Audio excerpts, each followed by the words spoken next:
Hello, and welcome to Books Without Barcodes, where I review books written before 1978, which is when barcodes were required on all publications available to the public.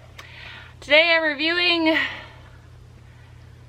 Prison Planet by Victor Heywood.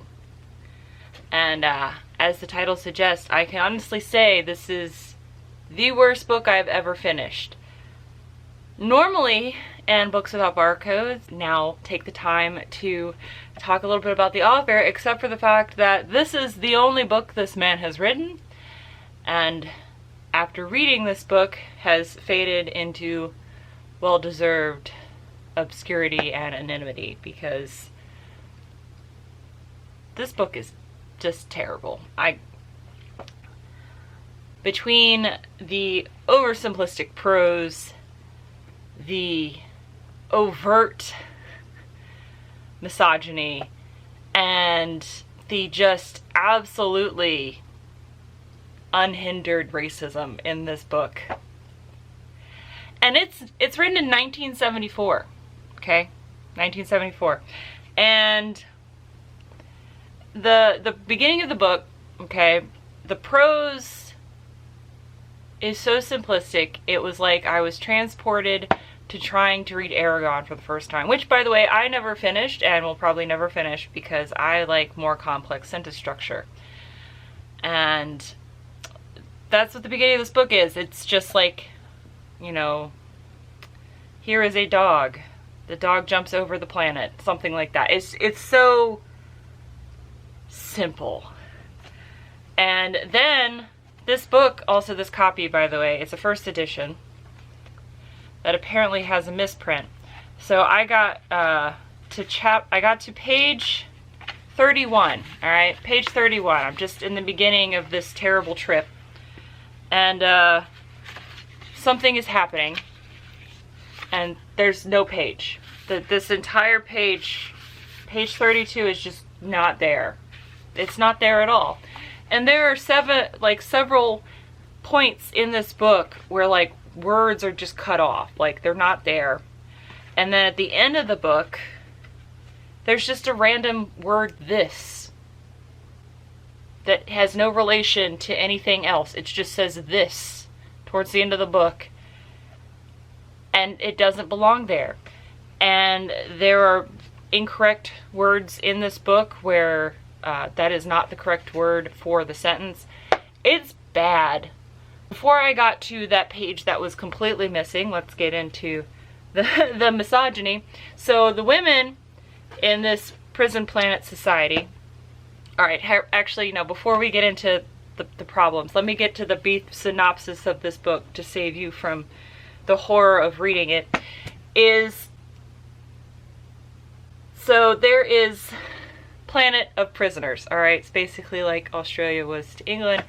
Sent these people off into this rich, nutrient-rich area to live. So there are sea traders, there's plainsmen, and then there's hill people. And so the sea traders are navigators that know not just how to navigate ships, but have also been brought up to navigate on spaceships for some reason, which you don't find out until later. And the book opens up with them trying to gain access to a guardian island that's supposed to have supplies. You find out that the guardians, so the wardens of the planet, have abandoned the planet. And they abandoned the planet like 50 years ago, and all of the machines are, you know, breaking down and running out because it's a prison planet.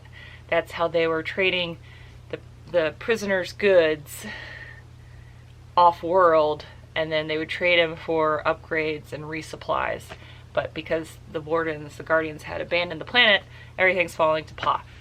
So they failed to get onto this island because the contraptions to guard the island are too advanced.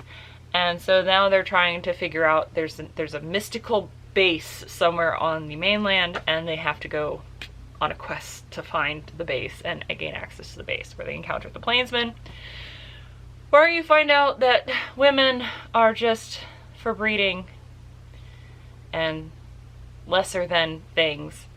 Literally just kind of described as things. They're property for breeding when they get to the Plains tribe. Except for the chief's daughter, who is as good as any man. You can talk to her like a man because she's proven herself worthy. And it's so ridiculously trite.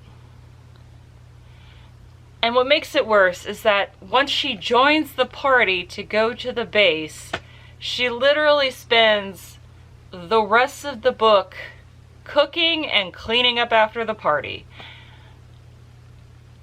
And it was physically painful to read. It's like, it just hurt. It really did.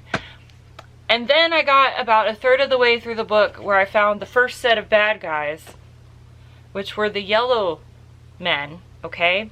Again, this is a space book, so I'm thinking the yellow men are some kind of alien. No! They're talking about Asians. They spend the rest of the book calling them the Yellow Lords and Orientals and the Yellow Men, and just basically every kind of just negative thing you can. It was everything I could do when I reached that point in the book not to Fahrenheit 451 this book, because I just, as an Asian woman, wow, it was so bad. And then they get past that point after they vaporized one of the Yellow Lords' leader into a brown, greasy mess. Why? Why did you need those adjectives there? Why? You could just say they were vaporized. Why did you have to make it so they were like, ugh? Because it just was so much racism, like so much hatred. Just, you can tell this person did not like anyone of Asian descent at all, and made sure that you knew that when you read this book, just like they felt that a woman's place was literally in the kitchen, because that's where she was for almost the entire book. Ugh. But yeah, once they got past that racist section, where it only brought up again later on, it's still just gross. And once it got to like where they were actually doing space travel, it got a little bit better. The prose got a little bit, like they had like ands and buts, you know, more complex sentence structure. They had a couple of big words in there, but this was so bad. I know I'm using simplistic language because I just got finished reading. I just finished reading this book, and I feel like my brain has died a little bit. Parts of my brains have died after reading this book. So if you go online and you try to look up Victor Heywood Prison Planet, it's his only book. He tried to reskin it in 1980 as Alpha Star. Convinced some other publisher to publish the same trite, terrible story in 1980 under a different cover. And yeah, I will put this up in my eBay store if someone wants to pay me by dollar back and shipping to send it to them so they could see how terrible it is. I don't want to redonate it because I don't want some unsuspecting person to come upon this in a bookstore thinking they're going to get a great undiscovered sci-fi and end up reading this crap, because I feel robbed. So I'm offering it to y'all because I have given you a warning that Prison Planet by Victor Heywood is the only book they wrote for a reason. And if you would like to experience slow mental death in 180 some pages, it will be in the description down below. So I am going to read something less terrible next time I review it. That's honestly why it's taken so long for me to upload a video, is because I have been waterboarding myself with this book. So Thank you all so much for watching. I hope this is interesting, and I'll see you in the next video for a review of a better book. Because literally anything could be better than this book. So goodbye. Bye.